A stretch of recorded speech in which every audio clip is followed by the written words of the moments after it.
Hello and welcome to our wrap-up for ACC 2013. I'm Donna Arnett, President of the American Heart Association. Hi, I'm Mariell Jessup, President-elect of the American Heart Association. Hello, I'm Elliott Antman. So welcome again. We've had some terrific sessions this week. So Elliott, why don't you lead off by telling us some about the travail of Prevail? Interesting phrasing there, Donna, because we never actually got to hear the results of the Prevail study. It was a study that was pulled because of an embargo break, but we learned a little bit of information about this study. It was investigating a left atrial occluder device, and the real purpose of this study was to actually see whether it could be done more safely than previous studies with the left atrial occluder device. And experienced operators and just learning more about how to use this device, indeed they were able to do this with a much safer profile than we had heard about previously. The very interesting things that we all want to know clinically is what are the outcomes of patients who have this device, and we didn't really hear much about that because they had very limited follow-up. They had designed this as a non-inferiority study. 2 out of the 3 endpoints actually met non-inferiority, but very limited follow-up.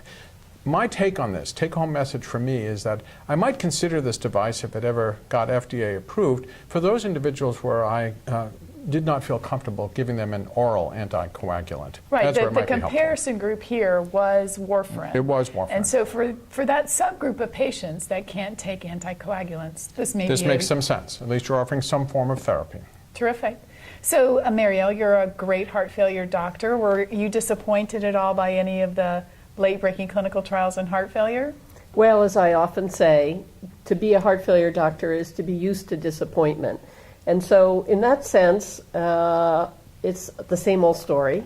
There were no new drug treatments. They looked at aliskiren, which is a direct renin antagonist, and that added to standard evidence-based therapy provided absolutely no benefit. In addition, there was a very lovely study called RELAX-HF that was part of the NHLBI Heart Failure Network, where they studied that really difficult population, HFpEF heart failure with preserved ejection fraction, using the phosphodiesterase 5 inhibitor, sildenafil, to hopefully improve outcomes. Again, a resounding 0 net benefit in symptoms or in outcome.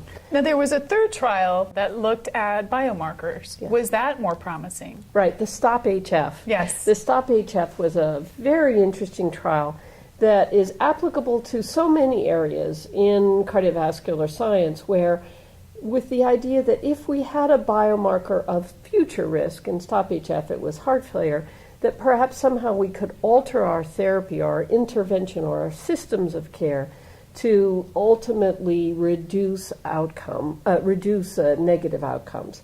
And so STOP-HF did give us a little clue. They honed in on one important outcome, which was heart failure hospitalizations. And in this randomized trial, in the group of clinicians and patients who knew they had an elevated natriuretic peptide, through interventions and systems of care were able to reduce hospitalizations. So I thought that was exciting. It seemed to be the systems of care that really made the difference here. I don't think there was any one specific thing. It was an interesting discussion. Very interesting. Well, it offers hope that if we can identify people early, we can hopefully prevent those hospitalizations, at least from heart failure. Absolutely.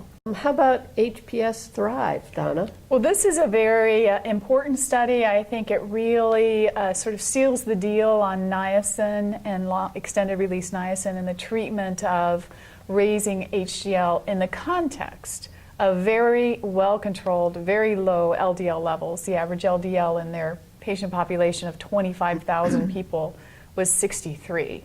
So you really had a very well-controlled LDL, and they found effectively no cardioprotection in terms of outcomes. They found a slight increase, non-statistically significant, in total mortality.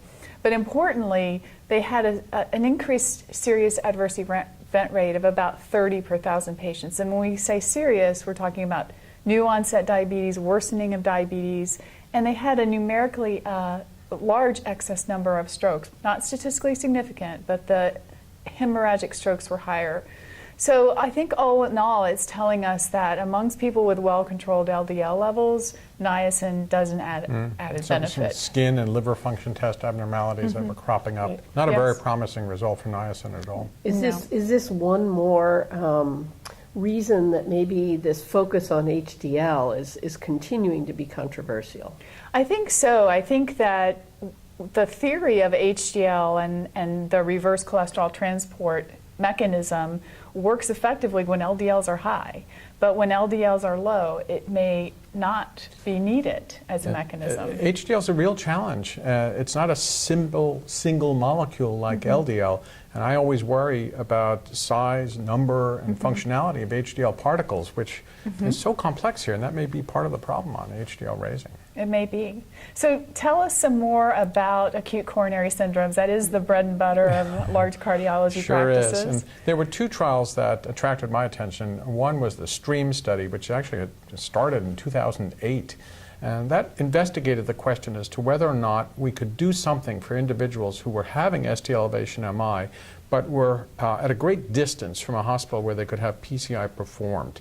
And so they randomized patients who presented with STEMI at a non-PCI capable hospital to receive fibrinolysis and get transferred, or to actually go through the transport time, go to that hospital and have primary PCI.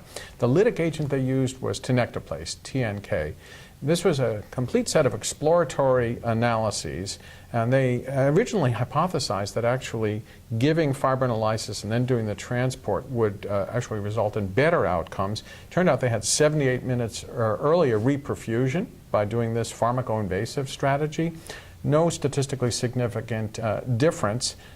Very encouraging for people who want to try and set up this kind of systems of care. A little concerned about intracranial hemorrhage, and they recognized they needed to reduce the dose in patients who were over 75, gave them only half dose tenecteplase.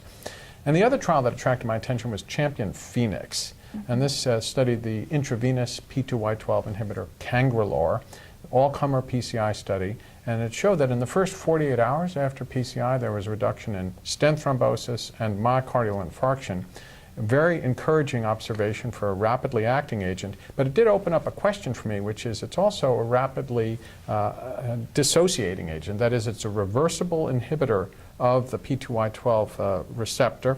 So it's sitting in the receptor, it comes off and then is gone. And if we want to transition the patient to an oral P2Y12 inhibitor, we need to really learn about the strategy for a safe transition so that we won't have a bump up in platelet aggregation as the intravenous agent dissipates. So tell me, do either of these studies for you indicate that we need to do anything different in our guidelines? It's a very interesting question. Remember that the STREAM study started in 2008. If we actually look at the 2013 STEMI guideline, there's really a class 1 recommendation already that says that if you anticipate that a patient is not going to be able to receive PCI within 120 minutes from the onset of first medical contact, which isn't even their symptoms, it is reasonable to go ahead to administer fibrinolytics. So this is actually something that's already recommended in our guidelines.